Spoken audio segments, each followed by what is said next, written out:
allow us to begin this interaction this evening of your time with the entitlement, integrity, and opportunity. We have discussed many times with you the idea of integrity. We have discussed many times the idea of opportunity and your willingness to act upon those opportunities that appear in your life.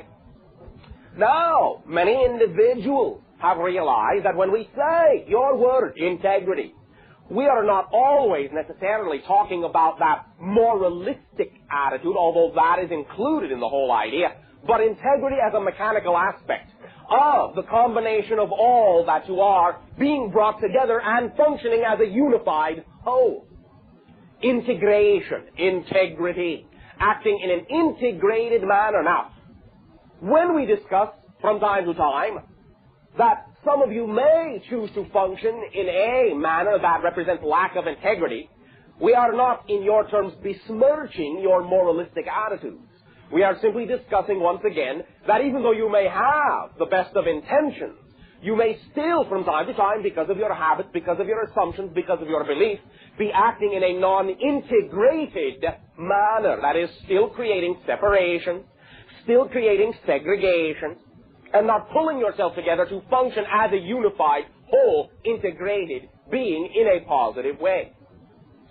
Thus, recognize that with regard to the connection of integrity and opportunity, many of you will find that from time to time, again, out of those habits, perhaps, out of your choices, perhaps, out of your fears, perhaps, many of you will still choose to function in non-integrated ways. And this functioning, this choice, can allow you to not necessarily recognize certain opportunities when and where they may appear all around you in very blatant and obvious ways. Perhaps not obvious to you because you are not focused as an integrated being. We have discussed the idea that if you do in your life what excites you, you will automatically attract all the opportunities necessary for you to act upon that will represent the path you chose to be and will allow you to accelerate in the direction of those things that originally excited you and increase your excitation exponentially. But many of you have made an assumption that these opportunities must leap out at you in very blatant ways, being very noisy. Not so. Recognize an opportunity, by definition, may simply be something you are aware of on a very typical level of awareness. In other words, just because you are aware of its existence, that is an opportunity. To know about something is an opportunity to act on that thing if it excites you to move in that direction. They do not have to come screaming out of the jungle, as you say, in order to get your attention, in order to be recognized by you as an opportunity. Well, here I am. I say I am functioning within integrity, but nothing is jumping out, jumping up and down, making itself obvious.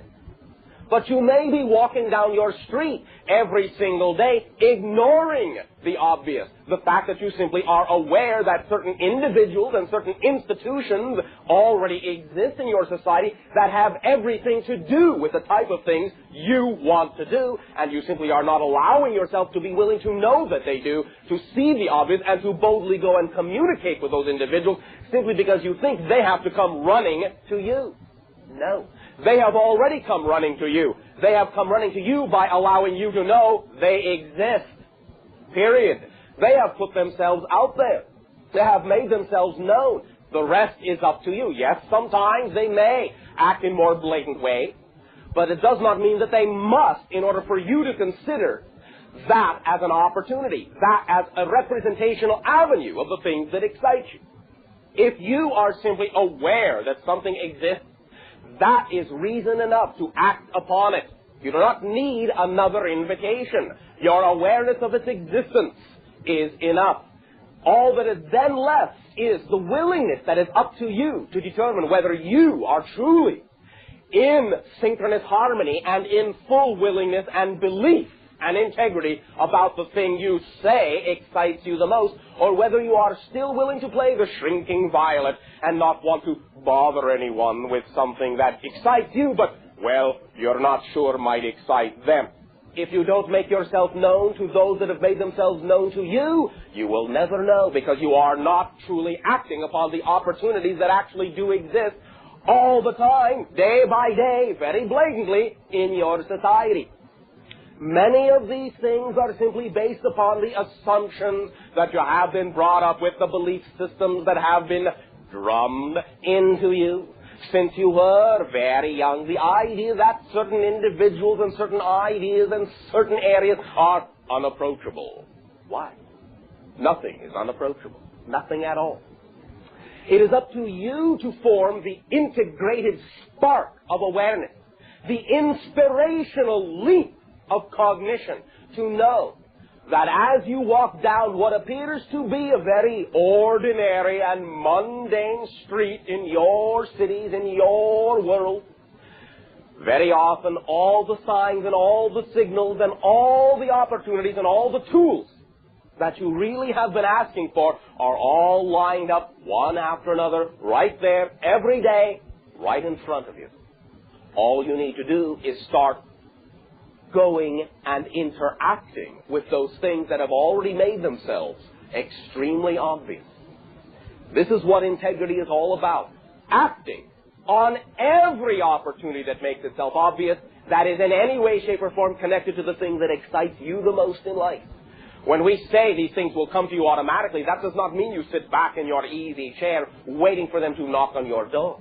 It means you act upon the opportunities that have already made themselves obvious to you, and then the rest will come in and make themselves obvious as well. But you must act upon what has already been laid upon your table before the next course can be served. You follow me? So allow the obvious to exist all around you. Allow the opportunities that you seek to already be standing, staring you in the face, because many of them are. And you are not willing to recognize them as such because you do not believe them to be such, because they are not acting in expected ways. Pay close attention to the assumptions that you may still make even when you think you understand a metaphysical principle. You may still be clothing it in many of the assumptions of what your society has taught you about how you think it does or does not work. Always, always, it will work in a positive direction for you if you are, in fact, acting upon the opportunities that present themselves with integrity. Always. Many of you have discussed the idea that things do not seem to be moving in a direction you expect. Do not seem to be moving in certain directions when you say, I know I'm functioning within my integrity, I know I am acting upon the opportunities, but I do not see the opportunities come. But that, once again, is simply a matter of degree of perception of different levels in your society, for many levels still exist. And it is up to you, when you center yourself and clear yourself, to recognize that you may yet still be peering through one of those levels and not even knowing that that level exists. Allow yourself to recognize the obvious. For many times, because of what you have created your society to be, the truly obvious is not obvious to you at all. Allow yourselves to relax your definitions about what you think a principle is all about, what you think a definition is all about. Incorporate and integrate a broader spectrum of definitions in all that you do. You are surrounded by the abundance that you seek. All you need to do is see it for what it is. At this timing, once again, we extend to each and every one of you our unbridled joy at being allowed to interact with the facets of reality that you have created yourselves to be. For you are all unique, and everything you have ever done, inside and outside of integrity, has all been a part of your learning experience and adds to the whole energy that you are now creating yourselves to be in the fashion you are creating. We thank you for your willingness to create the endeavors you have created, to create yourselves to be who you are. You are cherished by many. We extend our unconditional appreciation and love to you for being willing to interact with us and co-create this interaction in this way to further the integration of your society and the respective societies within our association of worlds. And in return for this gift you have given us, we ask you, how may I serve you now? Hello, Bashar. And to you. About 3 years ago, on Father's Day, an event took place in my life, and I've been trying to put it in place ever since. Can you all hear? Can you hear better now? I've been trying to understand the ramifications, all of the ramifications, when one person takes another person's life. My brother murdered his wife. All right. And I was wondering if that came about as a result of free will or pre-agreement before they entered this life. It does not have to play out that way. Pre-agreement there were. But in no way, shape, or form does any pre-arranged idea or pattern that you're going to play out in any particular physical life, in no way, shape, or form must it play out through negativity, through lack of integrity. Those agreements can all be reconciled in a positive way. Yes, it took place through free will, but basically those types of endeavors that express negativity to that degree take place because the individual has not been taught that they actually do have free will, has not been taught that they actually do have self-empowerment. So individuals that perform those type of acts act generally out of the belief that they are powerless, and they strike out to take those with them so they do not feel that they are going down alone. You follow me? Yes. They must put upon the idea of the external world all the ideas they are not willing to be responsible for in their internal world, because that responsibility is too much for them to bear, because they have not been taught that they have the power in that sense to transform it into a positive understanding and a positive act. So in a sense, the prearranged agreements have to do with the type of interactions and the things that those individuals work out between themselves, but in no way, shape, or form do those prearrangements have to result in a negative act in that sense. It could have been arrived at in a positive way. You follow me? Yes. However, in this sense, since it did happen in that way, you can still recognize it as an opportunity for that individual to choose, if they desire, reincarnation or not, and be on certain levels of assistance to this individual that has committed what you call the murder, to allow that individual to gain back their power so they can recognize they never have to do that again, to give their power away to such a degree that they must think that they have to control the external reality of everyone else's life in order to feel powerful within themselves. There are many levels on which the murdered person can be of great assistance to that individual when and if that murdered individual goes through the confusion that they may be feeling when they first enter the non-physical realm. Because in playing their part in having been murdered many times, that is also a creation of confusion and the lack of belief in one's own self-empowerment. So in a sense, you have two individuals acting out a belief in lack of self-empowerment. They have played a scenario out that has come to its logical conclusion when you deal with the idea of belief in lack of self-empowerment. And now it gives both of those individuals an opportunity to examine the ideas of what they have done, to take responsibility for it, and acting through integrity, no longer need to create a reality within themselves or reflect a reality to each other wherein they must believe they are not self-empowered and cannot create the reality they desire without having to hurt anyone else or themselves in order to do it. You follow me? Yes, I do. So anything, no matter how negative, can always be transformed into a positive. Do remember, everyone is eternal. Everyone is infinite. And in that sense, in what you call the long run, it does not really matter. What matters is what you make of what you do, what meaning you give to it, and how you choose to learn from it and transform it in positive directions. That being still lives. Many individuals, almost all of you at one time or another, in the thousands of lives you have had, in the tens of thousands of years of reincarnation you have created, have all murdered and been murdered at one time or another. Here you are again. You follow me? Yes, I do.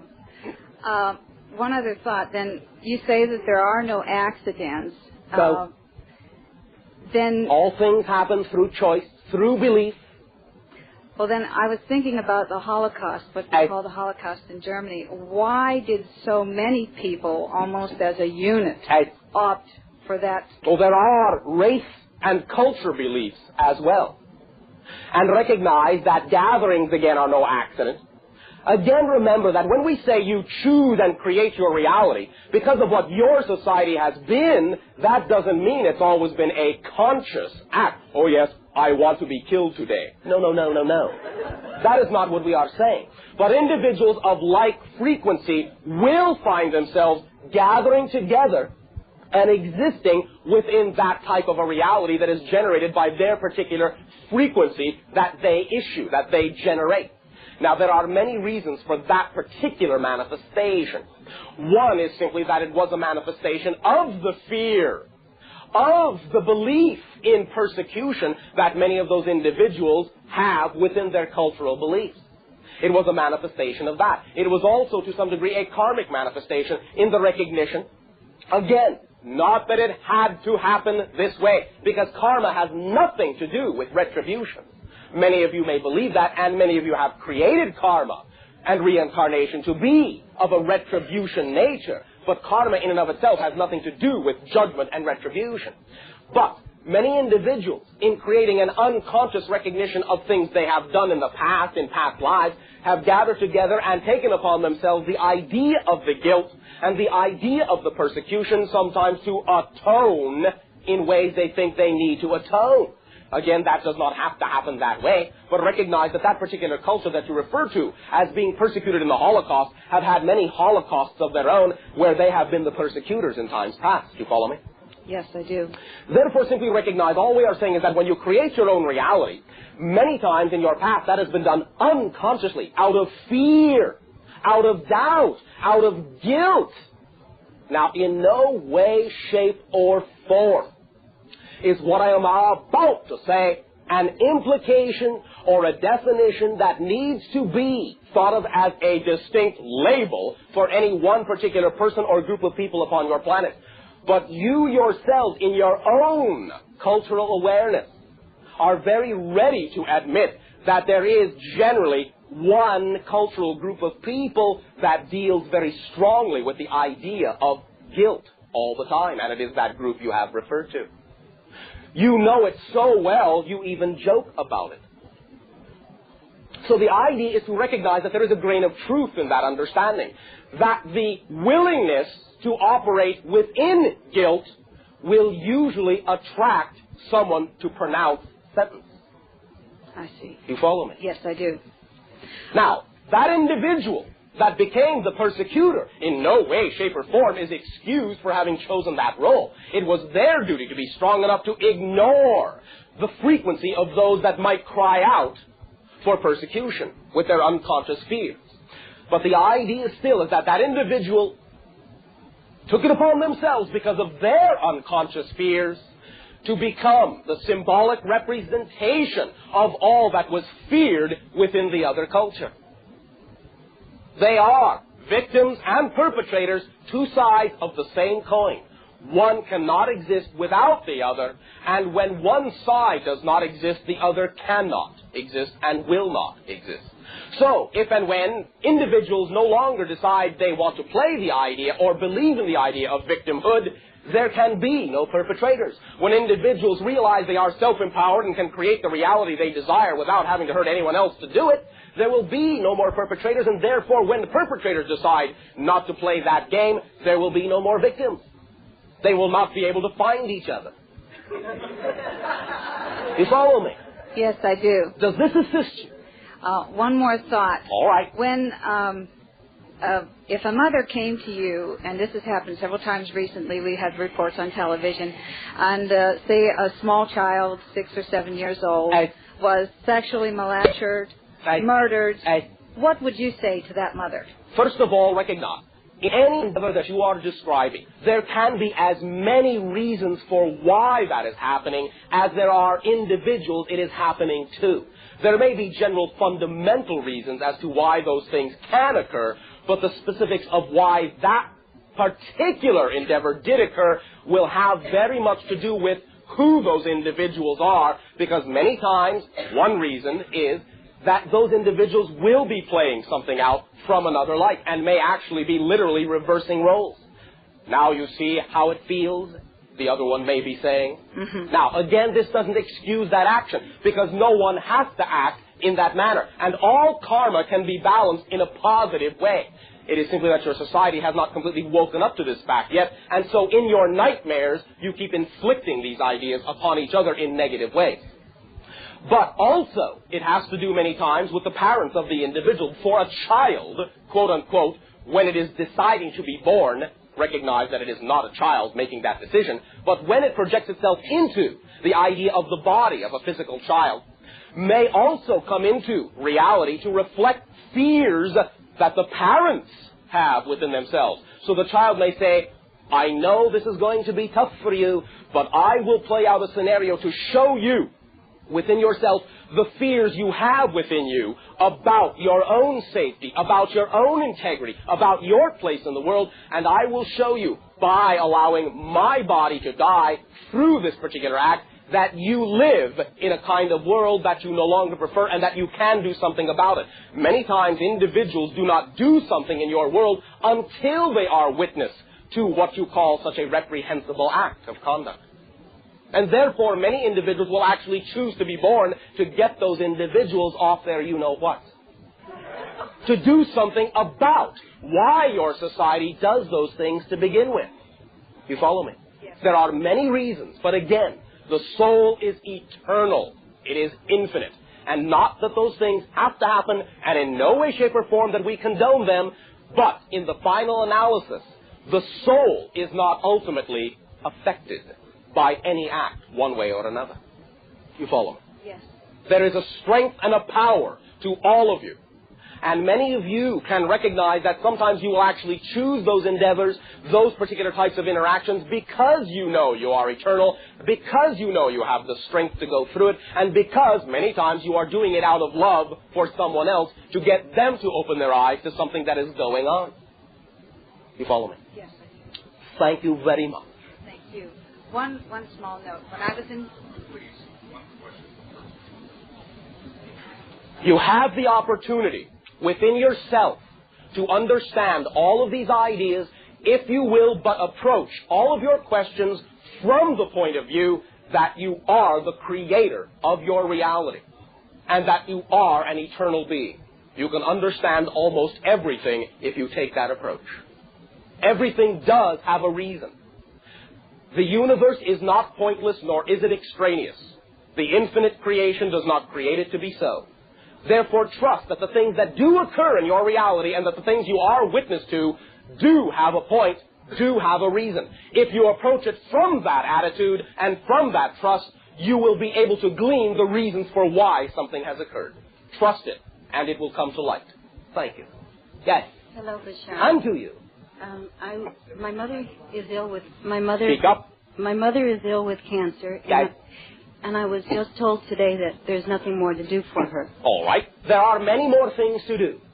That's what I'd like One to of them simply is that if that individual has chosen now to become non-physical, then you can assist that individual in the transference from physicality to non-physicality so that there will be a small or no degree of confusion about where they are and what they can do once they are non-physical. Because many individuals in your reality will find that once you become non-physical, you may at first carry with you the strongest belief you had about life when you were still physically alive. And that will create a reality around you that you will perceive to be the real reality.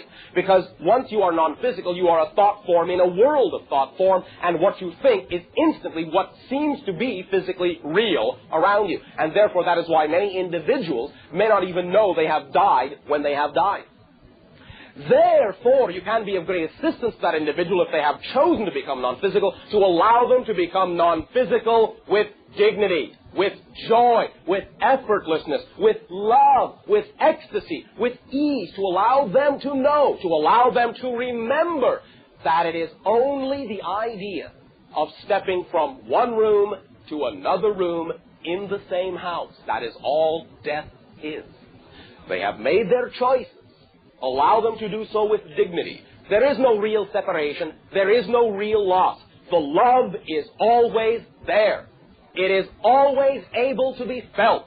You are never out of touch unless you believe that you are. So allow yourself to simply take stock of what you are learning about yourself from this situation, because there is obviously a reason why you are involved with that individual and why they are going through what they are going through at this time. There is something for you to learn about yourself as well as what they are learning about themselves. Use all the knowledge in a positive way, and you will enlighten yourself, raise your vibratory level, and you may then be quite astonished to find that if and when they choose to make their transference to non-physicality, your willingness to treat the whole endeavor in a positive way and raise your vibrations will mean that when they transfer into non-physical reality, they are not actually so far above you as you used to think. Just a little side step to the corner. That is all. The difference between physical reality and non-physical reality, what you call physical life and physical death, is not as large as you all think. It is a very, very short step between your physical vibration, that which makes you physical, and that which allows you to be non-physical. A very short step. Very short. You are quite consciously holding yourselves in physical reality if that is where you find yourself to be. A very small shift is all that is required to go into non-physical existence. Therefore, allow yourself to project your love to that individual so they can use your love to slide gently into that next vibratory level. Then you will remain in communication as you need to, and you will not feel that you are out of touch. You follow me? Yes, it does. Does this assist you? Yes, it does. Thank you very much. Give that individual our love, if you will. Thank you. Shedding. Welcome to our garden, Bashar. And you to ours. I'm a relatively new acquaintance to you, but I think you're an old friend of mine. All right, speak up. Yes. I've been fascinated for quite some time about the research the archaeologists have been doing lately with the Sumerian clay tablets, which seem to point and indicate that of extraterrestrial activity on the Earth. Okay. In times past. Yes. And my specific interest was the 30th parallel, in which it seems that the Giza Pyramid has its footing there, the Sphinx is facing eastward, looking on the 30th parallel. Then we have on the Persian Gulf what is now Bashar. Eridu, it was called by the Sumerians, I understand. And then also a wonderful town in India, Harappa, and then Lhasa in Tibet. And I wondered if you could enlighten me a bit on the connection. Thank you.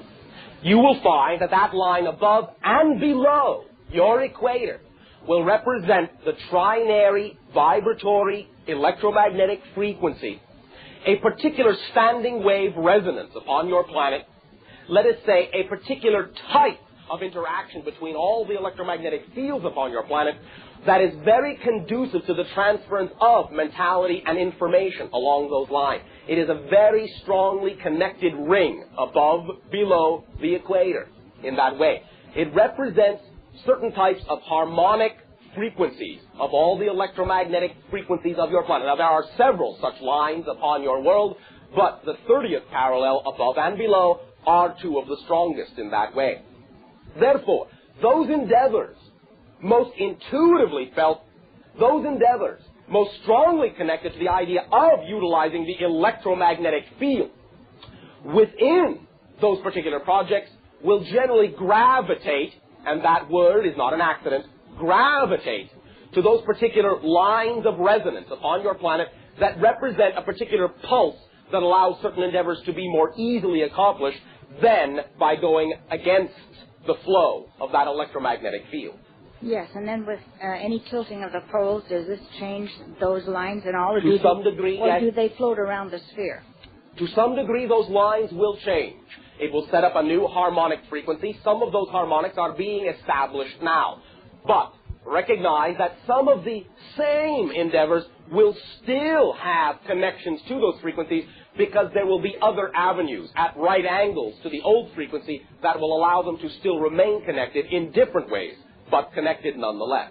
There will be new endeavors that will take advantage of the new ley lines, of the new grid in that sense, and those endeavors will be representative of a mirroring effect in what you call your near future, the mirroring effect of the knowledge and the understanding that was created in what you call your past, so that you will know you have come full cycle, and that you are now able to create your version of those ideas that your civilization created so long ago.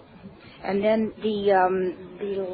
what I would suspect would be landing lines or approach paths for ancient ports, teleports, or spaceports at 45-degree angles of the 30th parallel. Does that ring a bell, or does that seem... Some of them are used in that way, but recognize that your own past civilizations had a much, quote-unquote, freer technology than you now possess. And many of those are your own doing, your own civilization's doing. And some of those markings and some of those lines were also used in the endeavor of learning astral projection rather than the idea of utilization of technology. Oh, I see. All right. Well, this has been exciting me, even though other things excite me as well. But I figured you were the fellow to help me out with those questions. I figure you are the fellow. Because each and every individual has all the answers to the things that truly move them the strongest. Flow with your own electromagnetic lines, and you will find yourself containing all that you need to know. It is all up to you. You have the power. We are only functioning as a reflection of what you already, deep within you, truly know and are now willing to bring to the surface and allow to blossom on the surface of your world once again, as you did in times past. We thank you very much for your sharing. Thank you for your energy. Sharing! Hello, Bashar. And to you. Could you tell me two things about the pyramids? Is there a link between the Egyptian pyramids and those of South America, particularly the Mayans? Okay. Could you expound on the link? Briefly recognize that some of the technology issued from the same understanding or area you call Atlantis. So they are connected in much that same way. Also, can you explain what creates the phenomena of material things such as water or razor blades changing? Those shapes, those forms are lenses for electromagnetism, much the same way that glass can be a lens to focus light. You follow me?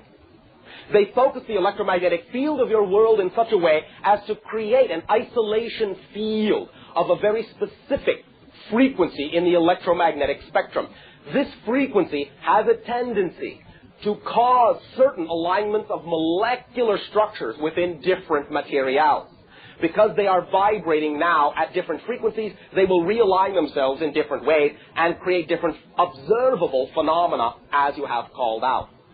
Some of this will have to do with tapping the potential of a particular type of energy in, specifically, water. And that is why, once that energy is released, many of these ideas that contain water will actually mummify and dry out. Because they are unleashed from that object. So it's not particularly a mathematical configuration that creates that effect of the pyramid? Yes, it is. But you see, that is all there is to anything anyway. It is all frequency. It is all vibration. It is all, quote-unquote, mathematical configuration. That is all matter is, a mathematical configuration of energy.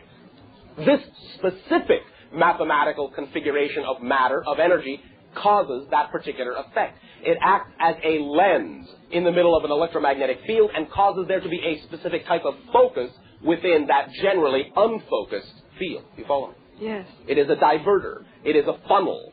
It is a gate. It is a conduit.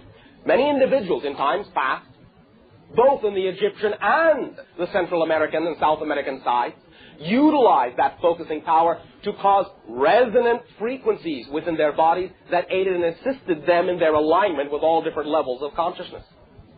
They were used as temples of adaptation. You follow me? Yes. Does that assist you? Very much. Thank you, Bashar. Well, it is also the reason, symbolically, because a cone is very similar to this idea, and certain proportions will have similar effect, perhaps in a more energetic way, in a more vortex or spirally oriented way. Cones will move the energy in a different way, whereas pyramidal structures will generally take it and focus it in a more static way. That is why symbolically, what you call your witch or wizard hats are cones. You follow me?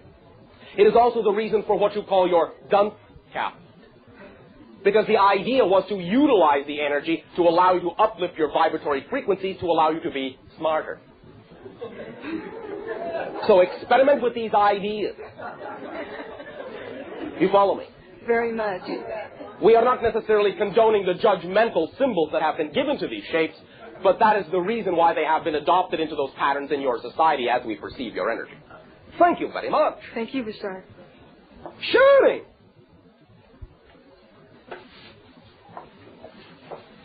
Hello, Bashar. And to you. Well, I'm real excited to be here. Okay. I am real excited. I know. Notice how I say that. How excited are you? Oh, I'm excited. Oh, thank you. Let everyone know how excited you are so they can share it too. Well, this is the thing, though. The thing. Yes, what is the thing? The thing is, it really is at this moment. I am, This moment? This very moment. All right. I am you mean that one or this one? This. All right. This now yes, moment. Now. I'm experiencing extreme anxiety, which is something I want to discuss with you because I have been going through a tremendous amount of excitement in my life. Everything, is just happening the way I had pictured it, imagined it. And do you remember what we have already said about what anxiety is? No, I don't think I was here for that. Oh, all right. Excitement and anxiety are the same energy. Yes, well... One from a positive point of view, one from a negative point of view. In other words, it is literally the same energy. It becomes excitement when you retain a positive point of view. It becomes anxiety when you are filtering that energy through negative beliefs. Okay, then that's what I want to discuss. All right. Because I feel that I have been doing such a cleansing thing. Constantly I'm just affirming, things that are going on, and it just... Then why did you choose to stop affirming That's what I want to ask you. Where did this come from? One moment. You are misunderstanding my question. Okay. When you chose to stop affirming that is when you felt the anxiety. Not that you felt the anxiety as an indication that you had chosen to stop affirming. Do you understand the difference? In other words, you feel a certain twinge. It is unfamiliar as the excitement. You are used to feeling it. It may represent certain ideas within you that represent negative filters, and so you translate it as anxiety. But why should the feeling of anxiety allow you to assume you have stopped feeling excitement? Because I have this uncomfortable... That's, see, you're just hitting everything because I want to be neutral, and that's the thing. It's, You want to be neutral? Well, You don't want to be positive? Well, no. What I mean is when I get this twinge in my stomach, okay, that's the thing. You're saying, I know, and I know this negative thing came from somewhere, right? It came from somewhere. I'm sitting here affirming, being positive, and boom, I feel this thing in my stomach. I don't know where it came from, but it did. And so, okay, I want to neutralize it because it doesn't feel comfortable. Now, can't I make that acknowledgement with myself? It doesn't feel comfortable, yes, so absolutely. I'd like to neutralize this. I don't want to put a judgment on it. I don't want to say, oh, I'm feeling bad, this is negative. All right. I just want to neutralize this uncomfortable feeling. Yes. It's And how weird. do you neutralize an uncomfortable feeling? That's exactly... By acting it out in a positive way. Okay. By assuming that it is, in fact, positive. First of all. Good, all right. If you feel it originally to be negative, fine, acknowledge it. Yes, it came negatively first. But why continue to acknowledge it as a negative? The sooner you start assuming, this negative feeling must be happening for a positive reason, it will start turning back into excitement. That's what I was doing. One moment. There are many layers to your assumptions. One of which is very strong within you is this idea that many of you have, I was doing so well, what happened? That is calling it a negative idea. To say what went wrong is to call it a negative idea. Allow yourself to begin to realize, to truly realize, that even when it comes as a negative at first, what that means, if you are willing to choose to believe it means this, is that you have been acting positively. You have been expanding. You have been increasing your willingness to discover more about yourself. So now, this new feeling, even though it may come negatively at first, must be an indication that you have now arrived at a new level of integration. All right, now I have reached a level where before I would have considered that level and the thing it's going to bring to me to look at to be absolutely impossible to face. Now that I have arrived on that level, I am reminded with a slight tinge of anxiety that I have actually expanded and am now ready to face a thing I was not ready to face before. Now I have identified that I am dealing with something that I can now integrate that I was not willing to integrate before. So the anxiety can simply be an identifier. Look, you're now integrating something new on a new level. Why assume you're going backwards? Why assume you're not being excited? Why assume you're not expanding? The anxiety is just there to remind you, this is something that used to scare the jeebers out of you. So the anxiety is there to simply say, you've arrived. Now you can deal with it. Now you know you are powerful enough to absorb it, to integrate it. Now you know you can transform it. But I remind you, anxiety says, this is the thing you were afraid of. But now look, it is only a little bit of anxiety, and it still blends with the idea of anticipation and excitement. It is not the overwhelming dread and fear it might have been 3 of your years ago. So why assume, just because it comes as a little anxiety feeling, that it must be something representative of a whole negative streak in your life? Instead of assuming that the anxiety must be a part of your positive excitement and therefore must have a reason for being there. Because if you know you're a positive being, if you say you believe you're a positive being, then even when you create anxiety, it must be for a positive reason. Right. You understand? Yes, I do. So, in the way I look at it, this is just growing pains then. Very good. Now, not that you have to have them. And the more you allow them to exist when they exist, the fewer you will have. But you all are still going through some processing. It is still some of the nature of your reality. Don't begrudge it. Let it occur. The more you allow it to be a part of the process, rather than continuing to assume that just because it exists, it must be an interruption in the process you thought you were doing, the more you allow it to exist as a part of the process, the quicker you will not need it next time. You follow me? Yes, so considering it just part of the process, will that be a good thought to have rather than trying to analyze where it's coming from? And, my deal with it is like it's here, and I don't want to give it any power. I don't want to even acknowledge it. You know what I mean? One moment. Another myth, another assumption that to just think of it gives it power. Right. No. Don't be so fearful of your thoughts. It is the fear that gives them the power. It is the fear to look at them that gives them the power, because you're ignoring them. They don't like that. Ignoring them, not facing them, that gives them the power. Looking at them doesn't give them the power. Acknowledging them doesn't give them the power. When you acknowledge them, then you are in command. You are in control. So I guess that's a sign he doesn't have a basketball team. Well,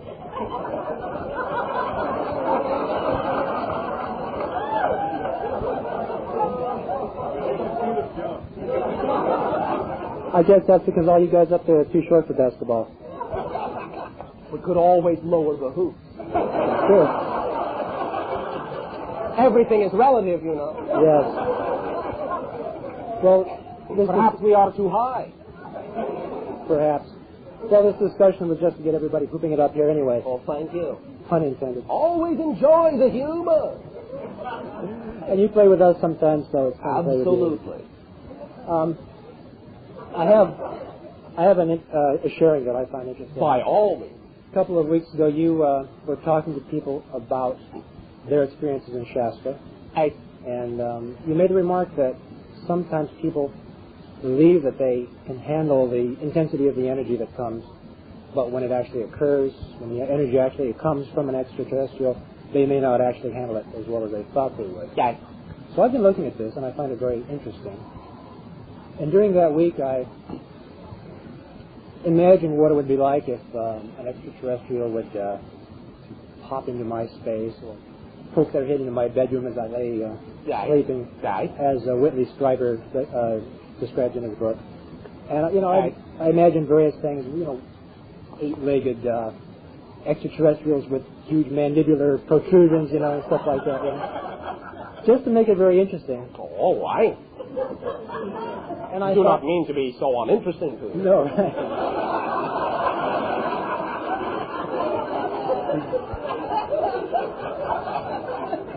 It's okay, Bashar. Everyone has its place in existence. Yeah. And I thought, you know, I mean, what would I do? There'd be no place to run if I felt that I had to run, so why exhibit fear?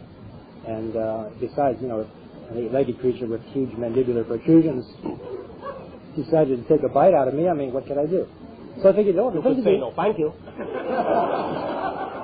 I could do that. Sure. You could not attract that into your reality to begin with.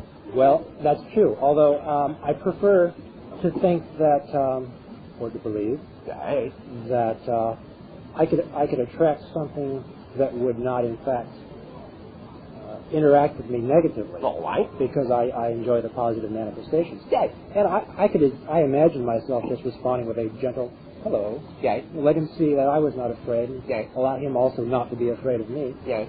And so during this week, I was thinking of these things, and I was enjoying it. And I just happened to turn on Channel 28, a station that I rarely listen to. And there was this group, happened, quote unquote. Yes, yes. There was a group that was talking about courteous behavior or manners in greeting extraterrestrial aliens. Right. And they were talking about 8-legged creatures with mandibular protrusions and various things which I knew that really was a little bit of an exaggeration of what I truly anticipate would occur when there's face-to-face confrontation. Yes. Face-to-face what? Well, I use the term confrontation meaning face-to-face. Yes. You know, not... Yes, yes. Okay, you got it. Anyway, this is all very interesting, and I concluded that I would react with a great deal of acceptance, loving acceptance, no fear, and I had the chance to experience this particular phenomenon as an 8-legged creature did in fact manifest in my space. Nice. I was watching. Actually, I was talking to Kathy on the phone and watching television. Actually, the TV sound was off, the picture was off, and I was sitting in my chair with my foot up on the seat of the chair, my knee up to my chest, looking over my knee at the television, and suddenly this 8-legged creature popped into my existence from above. A white spider dangling from the ceiling on a thread of web. And it was very interesting because I was surprised, but not in any way shocked or frightened. And I knew at the time, oh, this is my experience. It's either a first experience or it's a symbolic experience of what I would actually, how I would actually, It is very real. It was quite fascinating because. But may I remind you of something? Sure.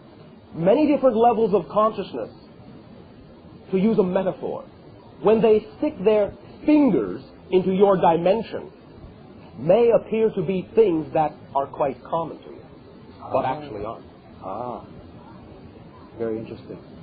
Well, he was about 8 inches above my knee, directly over my knee, and I looked up, and there was the space of the ceiling that it came from was just like any other space. So I knew that he was coming down to check out my knee. There was no question about that. And he continued down to about 2 inches within my knee, and testing your flexibility. I guess so. There was definitely communication. There was definitely communication between us because he knew that I was there. He knew that I was not afraid. I knew that he was not afraid.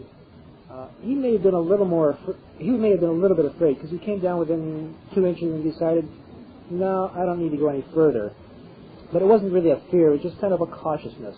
Right. Because I outweighed him by about 1,000 times or more.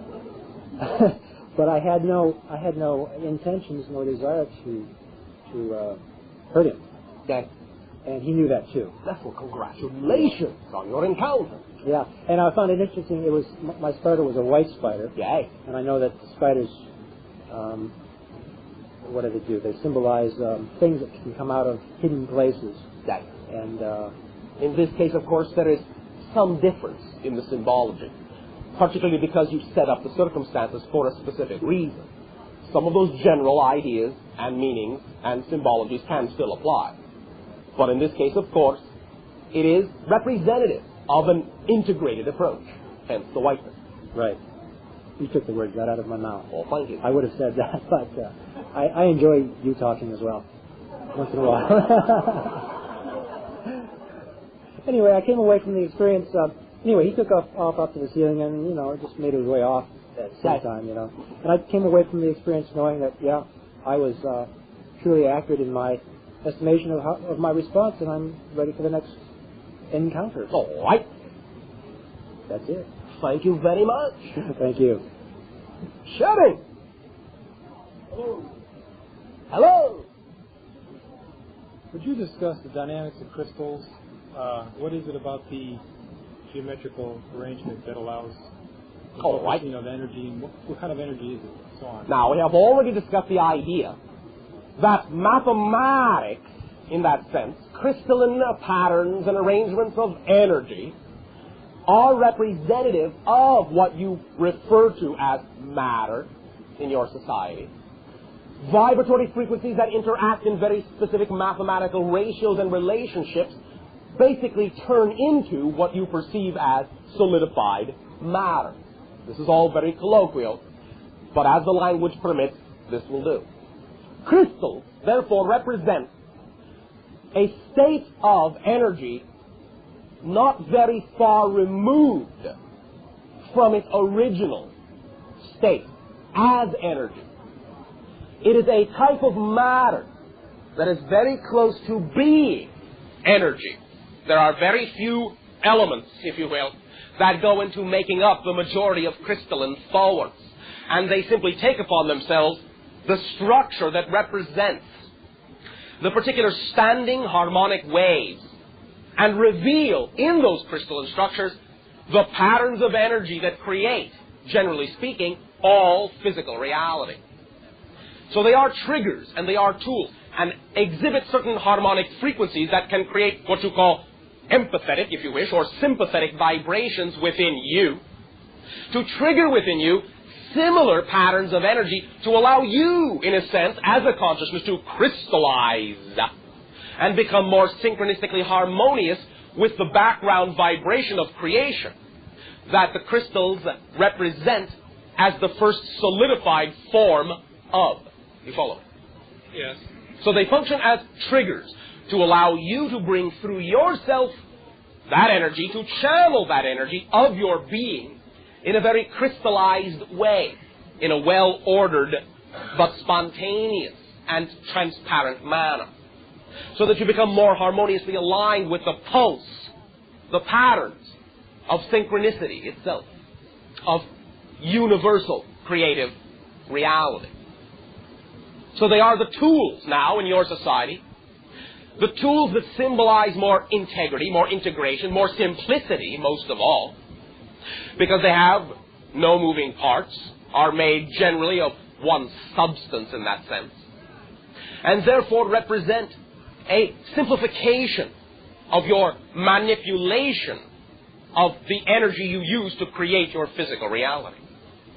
Soon you will no longer even need them per se, and will begin to recognize them simply as extensions of your beingness, of your consciousness, as symbols of the idea, the patterns that your consciousness at any particular moment may choose to exhibit itself to be. They are all of these things and many more ideas. Does this serve you, or is there some other specific direction you desire? Yes. What kind of energy is it? And it is light. It is that which is everything all physical matter is created from, which is, in your terms, light. Although there are very many more forms of light than you are familiar with and able to perceive in your particular third density dimension. By light, do you mean electromagnetic? In a sense, yes. But there are many more formats to what you call electromagnetism than the narrow spectrum to which your senses have access. But yes, what you are familiar with as light is one aspect of the same material, if you wish, that everything is made of. Different crystals will have different resonant frequencies. Oh, yes. That is why they are different crystals, because they are different resonant frequencies. And each, a different resonant frequency will have a different impact on the body? Yes. But remember, they are ideas, and the ones you attract are therefore simply mirrors to reflect the resonance pattern you have already decided you will be. Could you give an example of how you would use a crystal? Oh, let us say an individual decides that they are now more harmoniously aligned with the resonance of opening up their heart and emotional energy. So lo and behold, all of a sudden, out of the blue, coincidentally, synchronistically, they will hear that rose quartz is very good for opening up the heart energy. But the reason they heard that, and the reason they attracted themselves perhaps to a particular piece of rose quartz, is because they are already on that wavelength. And therefore the quartz is simply a symbol to reinforce that belief, to reinforce that attitude, to reinforce that action by providing a type of a mirror in which the individual can see and feel in physical exterior terms the vibration they are already beginning to radiate of their own decision. You follow me? Yes. Does that serve? Yes, thank you. Well, thank you very much. Sharing. Hi, Bashar. Hi. My question tonight is actually from my daughter, my 10-year-old daughter, Allison, Oh, whom you know. Hi.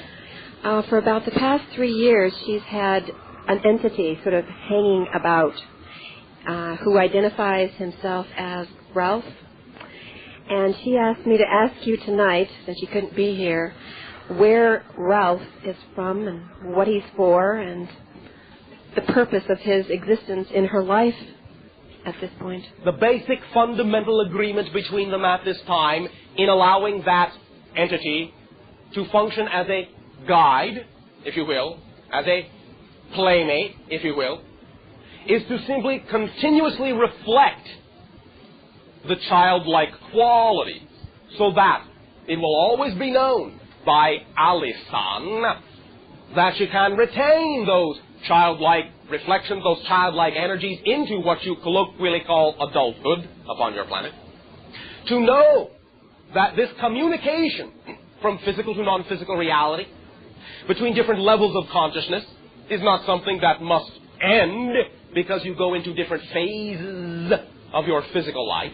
It is something that can change, something that can transform, something that can be given new meaning, new depth, new dimension. But it is a recognition, as it is for many children upon your planet, especially now in this transformational age, that there are many more levels of consciousness that have openness and accessibility to all of you. It is quite a natural thing to speak with levels of consciousness that are not physical. So, Ralph provides a reflection, a mirror, an understanding of another portion of herself that she now knows she need not sacrifice in order to grow up. There will be many other things that this particular guide and mirror will reflect throughout the life. Not that this individual needs to be followed, but simply it is a friend and willing to reflect for now as a friend. It has many ideas it will share and it will whisper and talks with her about in dream reality about the agreements that she has made for this particular physical life. It is a gentle reminder of some of those avenues and paths that she has chosen.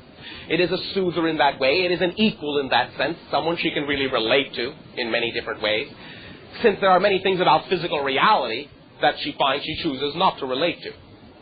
You follow me? Yes, I do. So in that way, this being can give her some standing and some understanding to let it be all right to let certain physical ideas come in that seem to want to come in, because this being reminds her she can, in fact, deal with them very easily, very smoothly, if she's willing to, now, not in an impertinent way, but in a loving way, make a game out of the whole thing. You follow me? Yes, I do. It is, therefore, a playmate in that sense. She has interacted with it many times before. Now, whether this may be or not confusing in a negative sense, we do not mean it to be so.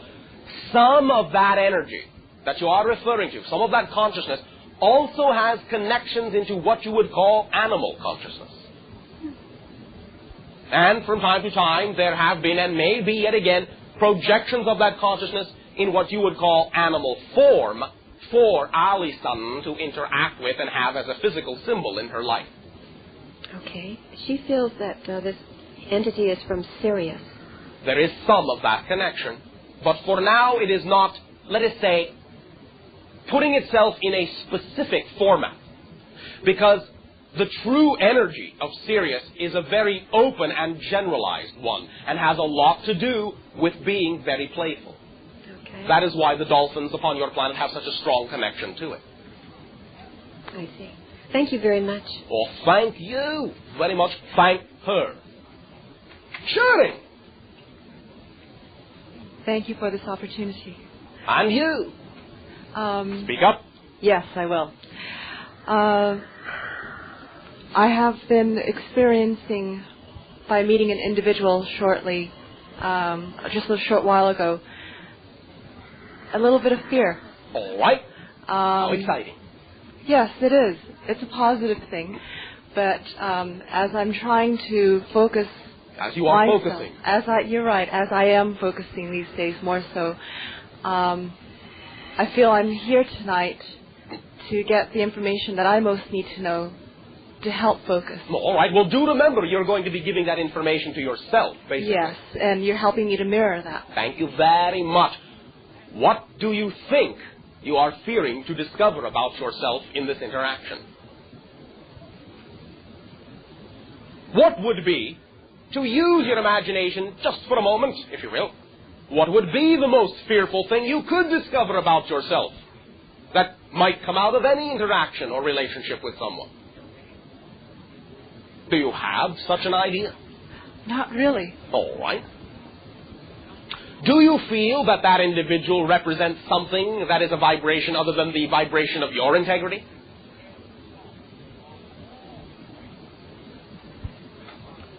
What I feel is that it may have something to do from a past life experience. But it's really my problem to deal with. It's not a problem. Well, it is your joy to deal with. I understand. I've chosen it. Yes, of course. In perfect timing, of course. Thank you for reminding me. So the relationship, as it has now arrived, represents the timing of something you, in fact, do want to deal with so that you can integrate it within the total being that you are. Now, as this relationship continues, if it does, you can then be wide-eyed and alert to what those things are about yourself. You will be examining by seeing these reflections from the other individual. And you can deal with them in a positive way and integrate them within yourself very quickly, very rapidly, if you wish. It does not have to linger. It does not have to take a long time. Very good. Thank you. If this is just beginning for you, let it unfold. There is absolutely, once again, nothing you could ever discover in any relationship you attract to yourself that cannot be used in a positive way. Trust it. Trust it. Do not fear that you will attract something that is a reflection of a decision to do harm to yourself. Why would you want to do that? If you can examine your belief systems and come to the conclusion that there really is no reason why you must inflict the idea of negativity upon yourself in order to learn what it is you want to learn, then you will not need to do so. And if you know you do not need to do so, there is no reason to fear any relationship you have attracted, since you have attracted it. You must know what you're doing. Start trusting that, and all things will become clear as to why that relationship exists. You follow me? Yeah. Are you willing to trust it? It is up to you. You do not have to just because I suggest it. No, I know it's a matter of trusting myself. Yes, yes, yes. And this matter of trusting yourself does not have to be such a shaky thing. Yes, many of you have said to us, yes, I know it's a matter of trusting myself. Yes, it's a matter of that. Yes, I agree. Yes, it's a matter of learning how, trusting myself. Yes. Oh, that's a tall order. Yes. Trusting myself. Oh, that's a big one. I don't know. All right, yes, I would like to, but I don't know. All right. But it does not have to be that way. Don't give it those definitions. Remember, reality, what you call reality, is a product of the meaning you decide to give to a set of neutral props. You follow me? Yes. So, if this relationship has synchronistic meaning for you, which obviously it must, you determine what type of meaning that is, and that will determine what type of reality you get. Simple? Of course. Too simple? Probably. Why? Why too simple? Why? Why is it too simple? Why is it too good to be true? Because it's so obvious. Ah, what does obviousness have to do with things being difficult? What I make of it as a reality. Yes. Now, remember, now that many of you are waking up to the fact that you harbor these patterns and these habits within you, they are no longer patterns and no longer habits, and you can't use them as an excuse. Oh, I suppose it will be difficult to assume that it is therefore simple and therefore easy just because it has always been the habit to assume that things can't be that simple. I suppose that will be the thing that will stop me. This is what many of you might be saying. But you are only redefining the idea, again, in a way you don't prefer to. Why assume, once you realize it can be that simple, why assume it will be difficult to realize it can be that simple? You are only building further definitions that take you farther and farther away from the understanding you actually have. A true understanding that it is that simple. And it will always work. And it never won't work. And there are no exceptions to that. Not even you. The universe works for everybody in it. Everybody. If there could be such a thing as an individual that the universe would not work for, that individual wouldn't exist. Again, the universe does not do extraneous and pointless things. So the endeavors and the relationships and the circumstances and the situations that occur in your life are there for you, for a reason, as a part of your synchronistic pattern of recognition of who and what you are, as the idea and the consciousness you chose to be. Thank you. No, well, thank you very much, and pleasant dreams to you. Sharing. Hi, Bashar. Hi. I just recently had a dream, and it involved, let's see if I can get this out the way I felt it at the time, around the crown of my head, as if toning on a temple bell. A temple bell. Okay. That's pretty good. Anyway, it was resonating, and it was very, very strong. No, wait, that wasn't even a dream. It was in a meditation. Oh. And I was very aware of it. And Oh, it was very good. Very, very strong. Good. Losing the definitions of the barriers between physical and non-physical reality, between dream and physical awakeness. When did that really occur? In a dream, in physical reality, in a meditation? I don't know. I don't care. It's the same thing. Yes, it's all the same thing. I just kind of enjoyed that a little bit more because... No, another kinda. All right. Oh. You kinda I enjoyed it. Now, you know I am playing with you. I am not attempting to get you to watch every little word. But we are, in this sense, playing to lighten you up. Okay. Proceed. Do share. All right. As this toning occurred... Yes. The crown of my head... The energy got very intense. Very intense. And then I saw mountain ranges. And they seemed like towering mountain ranges. And I turned, and I saw more and more and more mountains all the way around. Yes. And the same circular toning occurred in within the mountain range also. And then it was going on simultaneously. Nice. And I was wondering if you could... Did this feel wonderful? Yes, it did. And I sensed the mountains to be maybe something like Himalayan. All right. Is that a question? Sort of, because I'm trying to put it together a little bit. Well, go right ahead. Put it together. What do you feel it to be? A bridge, but I want... A bridge. Between what and what? So it's not clear. That's what I'd like maybe, a little help with. All right. Little tiny help. All right. If you were standing in the center of a crown, would it not look like you were surrounded by mountains? Yes. Well? I still don't get it. All right. I'm trying here. No. Don't try, I know. Relax. Relax. You said you felt the feeling around your crown. Yes. Around the crown chakra, represented by many mountains. Mount Shasta, the Himalayas, the third eye chakra. Yes. The idea of the fact that you are now dealing with that higher energy.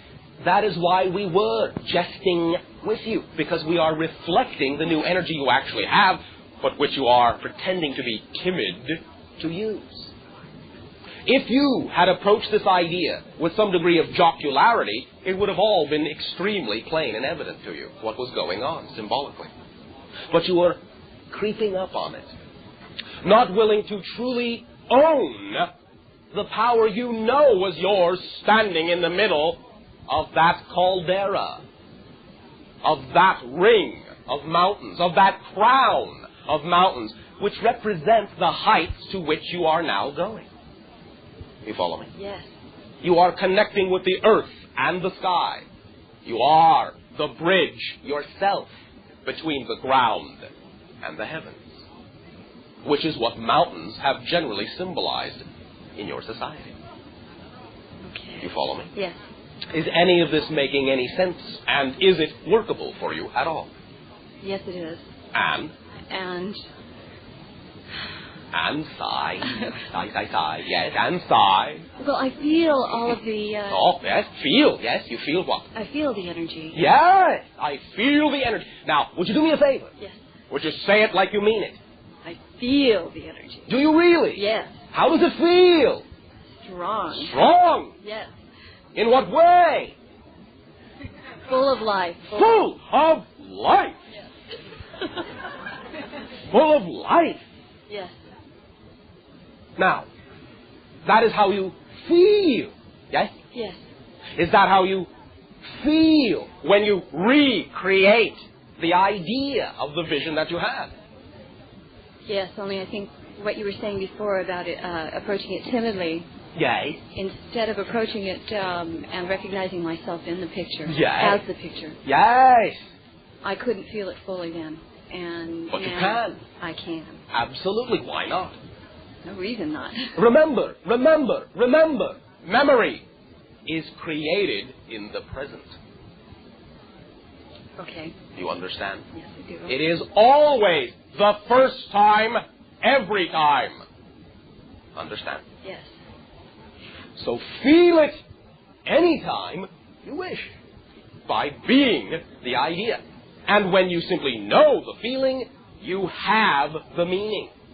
Act on it. It is obvious. The feeling can be the meaning. To propel you, to link you, to connect you. You follow me? Yes, I do. Are you having a good time? Yes. Are you enjoying the exploration of who and what you are? Oh, definitely. Are you all? Yes. Then, yes. Enjoy your exploring during your break. We will resume contact momentarily.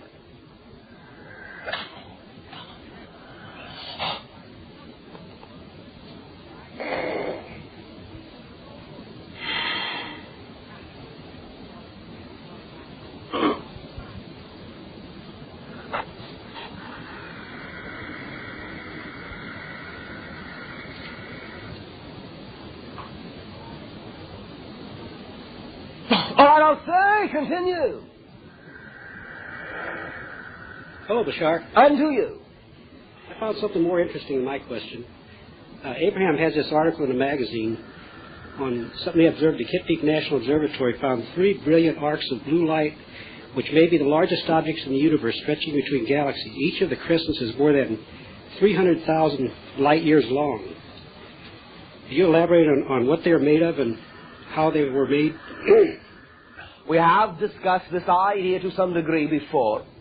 They are, in a sense, shell of energy, shell representations, if you will, edge on, so to speak, of the intersection of one universal reality with your universal reality.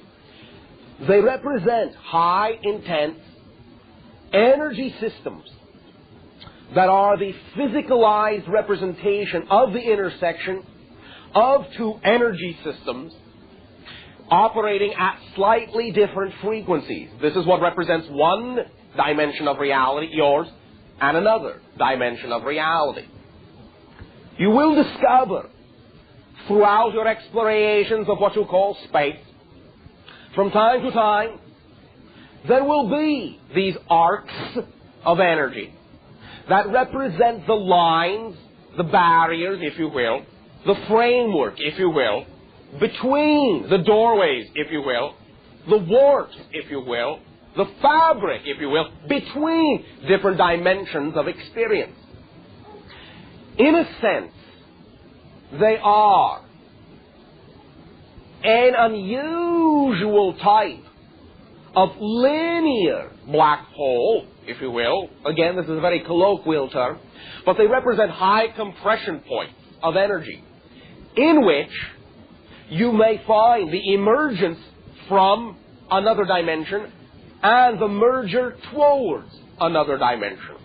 They are passages, highly compressed energetic forms radiating at a particular intensity. They are the cleavage lines, if you will, between some of the different crystalline structures or variances of one physical reality and another. Is this translating into your language adequately? I think so. I have to dwell on that some. All right. You may, if you wish, liken them to some degree to asymmetric ripples, friction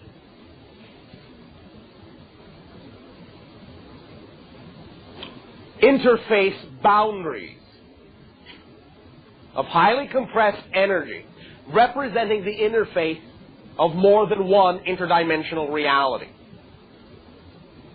Does that make some sense? Yes.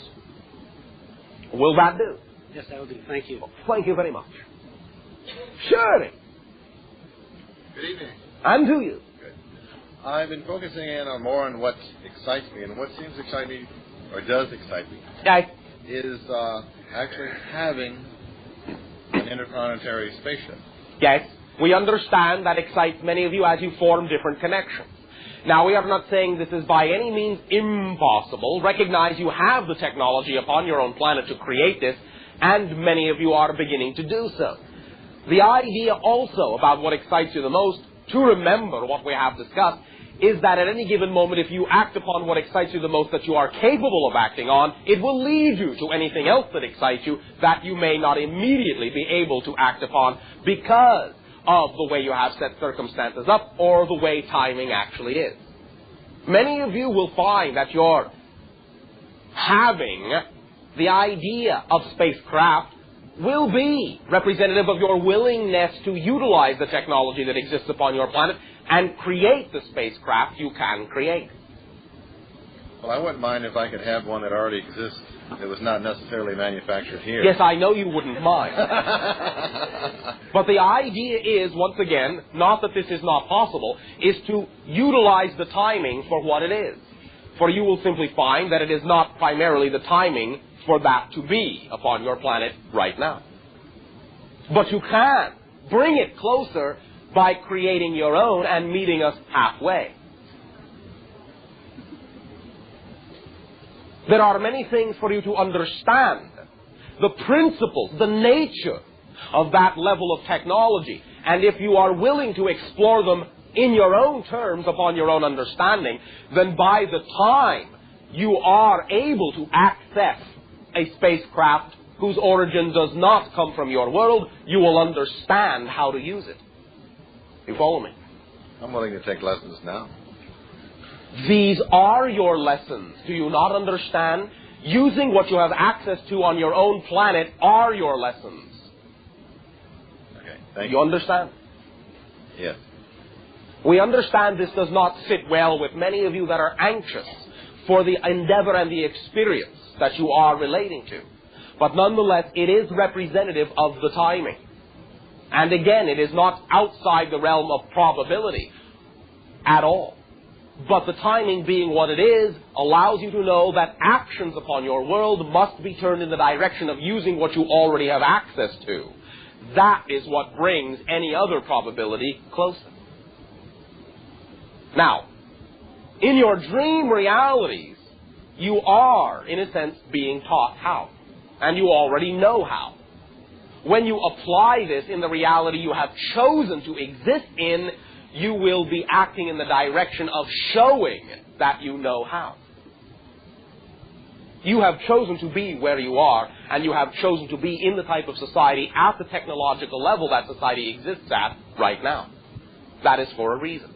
You can assist in the elevation of that technology if you are willing to apply what you actually do already know by acting upon the ability to create that technology in your world. Now, you will find if you act upon that endeavor that you actually already do know far more than you may think. And that is one of the reasons why if you act upon that, you will assist your world in understanding what it needs to know to understand that technology. You follow me? Thank you. Sharing. Hi, Bashar. Strawberry. How are you? Perfect, and you? You're always perfect. Yes, so are you all. In whatever way, shape, or form you choose to be at any given moment. Right. I wanted to let you know that the strawberry patch has blossomed in my imagination and creativity into a project called the Strawberry Connection. All right. And we've designed a glass cathedral and crystal structure that sits over the strawberry patch. You know, I can't do anything small. And, you know. Who says simply planting a patch is small? Well, me. You know. All right. If that is the way you wish to do it, by all means, go ahead. Yeah. Well, it's a lot of fun. So yes. We're into a very creative endeavor. Yes. I wanted to ask you a little bit more about the transition from two philosophical points of view that I've been into. One has been what is true is what you observe to be true, and the other philosophy being what you believe is what you then perceive. And what is the difference between these two ideas? Well, one is projecting the concept that the observation precedes the belief, other than the belief. Oh, you mean seeing is believing as opposed to believing is seeing? Yeah. All right. There seems to be a co-fusion between those two principles in terms of operation. Okay. There seems to be evidence supporting both sides of it. Of course. Again, as we have said, any belief system will always generate a self-perpetuating system of logic to reinforce the truth of that system. Always. It must be so because everything is real. Therefore, what you truly believe will always generate a system to support that belief, and so, of course, that system will work for you. When you change it, another system of logic will come into play to support it, and you will get the feedback that makes it seem as if that system works for you, which, of course, it will.